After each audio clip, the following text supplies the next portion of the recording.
Hi friends, சமைக்கிறத விட கொடுமையானது என்ன தெரியுமா? என்ன சமைக்கிறதுன்னு புதுசாக யோசிக்கிறது தான்.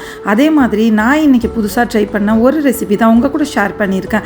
இது செய்கிறதுக்கு சின்ன மிக்ஸி எடுத்துகிட்டு இதில் 2 ஸ்பூன் அளவுக்கு கடலைப்பருப்பை ½ அன் ஹவர் ஊற வச்சு எடுத்துகிட்டு இது கூடவே கொஞ்சமாக தேங்காய், 2 பச்சை மிளகா, கொஞ்சம் ஜீரகம், சின்ன துண்டு இஞ்சி, 2-3 சின்ன வெங்காயம், இது எல்லாத்தையும் கொஞ்சமாக தண்ணி சேர்த்து அரைச்சி எடுத்துகிட்டு வந்துடலாம். இன்னொரு மிக்ஸி ஜாரில் ஒரு அரை கப் அளவுக்கு தயிரை கொஞ்சமாக தண்ணி சேர்த்து இதையுமே நல்லா பிளெண்ட் பண்ணி எடுத்து வச்சுக்கலாம்.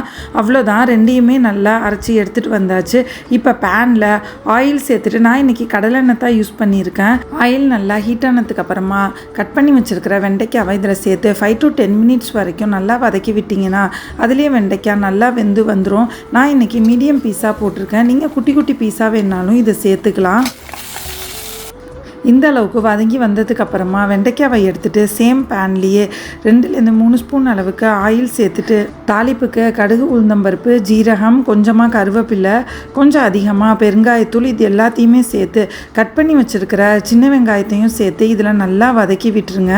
அதுக்கப்புறமா நம்ம மிக்ஸி ஜாரில் சேர்த்து வச்சுருக்கிற பேஸ்ட்டையும் சேர்த்து அதோட பச்சை வாசனை போகிற வரைக்கும் ஒரு 2 to 3 மினிட்ஸ் இதை வதக்கி விட்டு கொஞ்சமாக மஞ்சள் தூள் சேர்த்து இதை நல்லா கலந்து விட்டுட்டு நம்ம பிளெண்ட் பண்ணி வச்சுருக்கிற தயிரையுமே இதில் சேர்த்து சிம்லியே வச்சுட்டு தேவையான அளவு உப்பு சேர்த்து லைட்டாக கொதி வந்ததுக்கு அப்புறமா நம்ம கட் பண்ணி வச்சுருக்கிற வெண்டைக்காவை சேர்த்திங்கன்னாக்கா சூப்பரான வெண்டைக்காய் மோர் குழம்பு ரெடி ஆயிரும். நான் வெங்காயத்தை வதக்கும் போது போட மறந்துட்டேன், அதனால லாஸ்ட்டாக சேர்த்துக்கிட்டேன். சூடான ரைஸ் கூட இந்த வெண்டைக்காய் மோர் குழம்பு சேர்த்து சாப்பிட்றப்ப அதோட டேஸ்ட்டே வேறு லெவலில் இருக்கும். நீங்களும் ட்ரை பண்ணி பார்த்துட்டு எப்படி இருக்குன்ட்டு கமெண்ட்டில் சொல்லுங்கள். நம்ம சேனலை ஃபஸ்ட் டைம் பார்க்குறீங்கன்னாக்கா சப்ஸ்கிரைப் பண்ணிக்கோங்க.